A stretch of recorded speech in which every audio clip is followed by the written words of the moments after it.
Hi, shalom, friends. Have you ever played the game word associations?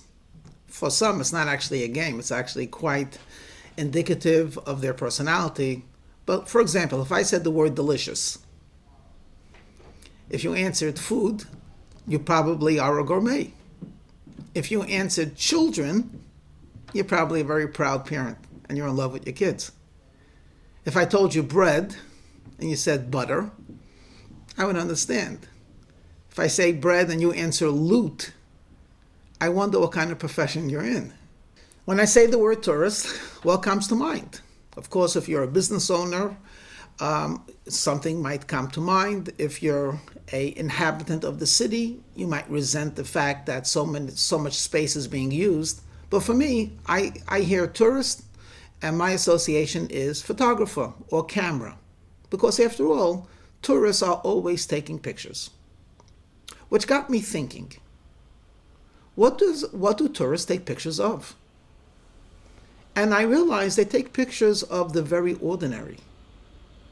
So while I'm driving across the Golden Gate Bridge, and I might resent the fact that it's so crowded and I'm just cruising, I glance to my left, to my right actually, and I see people taking pictures of the bridge and of the scenery, and I realize that what's for me an inconvenience, for them is magnificent. It's a marvel. And I smile to myself and I say, Ari, enjoy the scene, enjoy the bridge. You know, I live, in my opinion, in one of the most beautiful cities of the world. And yet, when it comes July, I sometimes feel cheated. It's the summer, and it doesn't get sunny in my neighborhood until late in the afternoon. And I say, what kind of summer is this when I can't see the sun until 1 o'clock? And then I get a tourist, someone from Cincinnati, or maybe from Arizona. And he says, I love this place. I love it. The fog is fantastic. It's so refreshing. And I say to myself, I'm living in a magnificent place.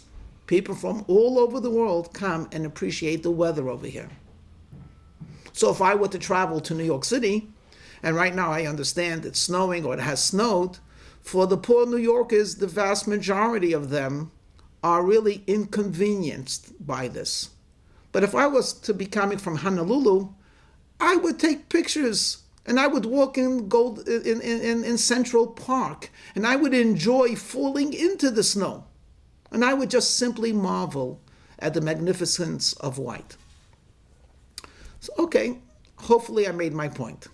So what is the point though? Why am I sharing this with you? Because I realize that every one of us today is not only a tourist in a broad sense, that we're visiting Earth and after a certain amount of time we'll be leaving, but actually we're all photographers. And I say this with tongue in cheek. 25 years ago, people did not walk around with a camera. And certainly 40 years ago, there was a professional or a hobbyist who had a camera who took pictures occasionally. And if you wanted to take a picture of your family, you got dressed up and you went to some Sears or some place where a studio. And today, who does not have a camera in his cell phone? And I'm thinking to myself, why do we need cameras in a cell phone? And it occurred to me, there's a very important lesson over here. What we could derive from this is that look at the world through the eyes of a photographer. You don't need something amazing to hold your attention. The most beautiful photographs are the picture of the ordinary. The person walking his dog, the kid who's playing ball, the fellow who's washing his car, the person who's chopping onions in the kitchen. It's amazing when you just look at pictures and you realize how much majesty a human person has and how much emotion they convey. For myself, my most beautiful pictures are not the ones that all of the children and myself get dressed up. We look artificial. For me, it's looking back at the pictures of the playground, where one kid has a smudge on the face, the other one, his shirt is out of the pants, one of them even has a tear because they fell down. This is real life. This is beauty. We live in a beautiful world, and God gives us opportunities on a moment-to-moment basis to stop, to reflect, to rejoice. Maybe cell phones are not so crazy after all. Maybe you shouldn't have to take pictures of a yogurt, but if you did, would you really be that abnormal? If there was a place where they couldn't get yogurt, and then you took a picture of a yogurt and traveled back home and showed a person that in a little tube there's the most delicious delicacy. Yes.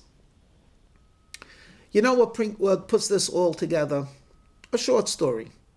There was a very prominent rabbi, I won't say his name, but he has a school not only for high school, but he also has a postgraduate program for married men. And he's quite a prominent scholar, very busy.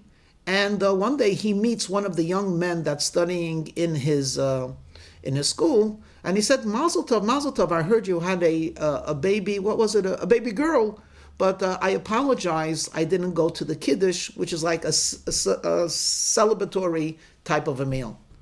So he said, Rebbe, I didn't expect you to come. The truth is, I made it very small. I didn't even tell people about it. So the Rebbe looked at him and says, you had a baby girl, you made it small? Why? He says, look, it's a baby. What do I want, the whole world to celebrate? So he gave him a really sharp look, and he says, I want to ask you a question. If you would have been married 10 years without children, and I know you and your wife love and desire children, 10 years of marriage, all of your friends are having babies, your community is filled with young families, and here you are without a kid. And after 10 years, God gives you a baby girl. Would you still make a small celebration?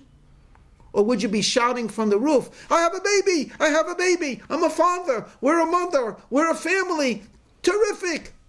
Of course you would be doing the latter. So is that the way to repay God? He spared you 9 years of pain and gave you a baby at the end of your first year, and you're saying it's a small thing? It's powerful. Do we need a drought to happen before we could appreciate rain? Do we need surgery before we could appreciate a healthy organs? Do we need, God forbid, to lose a loved one before we appreciate their presence? Of course not. Friends, take pictures. Not real pictures, mental pictures. Understand the images. They're special. They're actually unique. You'll never see this person again in this moment portraying this emotion. This month in our tradition is a happy month, the month of Adar. And it says, when Adar enters, you should be happy, increase in happiness. But it doesn't tell you how to do it. It doesn't tell you what to do. Are you supposed to eat more? Are you supposed to buy nicer clothing? Are you supposed to go on vacation? What are you supposed to do to be happier? Well, I would suggest you don't have to do anything.